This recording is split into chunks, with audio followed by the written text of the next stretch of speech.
हमारी आज की कहानी का शीर्षक है साधु और नर्तकी। अगर हम किसी से पूछेंगे कि आपको मरने के बाद कहाँ जाना है, स्वर्ग या नरक में, तो सभी लोग ऐसा ही बोलेंगे कि मुझे तो स्वर्ग में ही जाना है। तो क्या स्वर्ग में सिर्फ वही लोग जाते हैं जिन्होंने अच्छे कर्म किए हैं?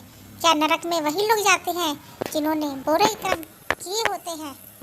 ज़्यादातर लोगों का यही लगता है कि जिसने अच्छे कर्म किए हैं वो स्वर्ग में जाते हैं और जिसने बुरे कर्म किया है वो सब नरक में जाते हैं। अगर आपको भी ऐसा ही लगता है तो ये कहानी स्वर्ग और नरक आपको ज़रूर पढ़नी चाहिए। ये कहानी है एक साधु और नर्तकी की।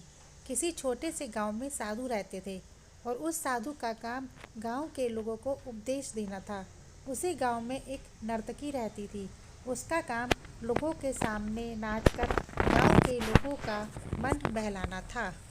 दिन गांव में कुछ कुदरती आफत आ गई और ये साधु और नर्तकी दोनों उस कुदरती आफत में मर गए। मरने के बाद जब ये दोनों यमलोक पहुँचे तब इनके कर्मों और उनके पीछे छिपी भावनाओं के आधार पर इन दोनों को स्वर्ग या नरक में भेजने की बात होती है। साधु को खुद को स्वर्ग में ही आश्रय मिलेगा, इस बात का अंदाजा था। दूसरी तरफ नर्तकी के दिमाग में ऐसा कुछ भी नहीं था। उसे तो सिर्फ फैसले का इंतजार था।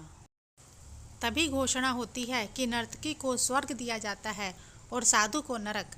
इस फैसले को सुनते ही साधु महाराज पर बहुत चिल्लाते हैं और उनसे क्रोधित होकर पूछते हैं कि यह कैसा न्याय है महाराज।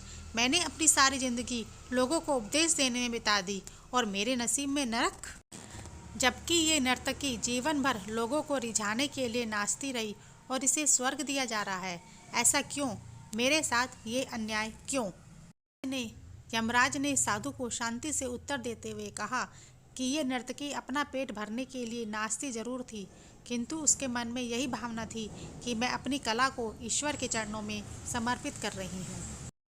जबकि तुम लोगों को उपदेश देते हुए भी यह सोचते थे कि काश तुम्हें भी नर्तकी का नाच देखने को मिल जाए।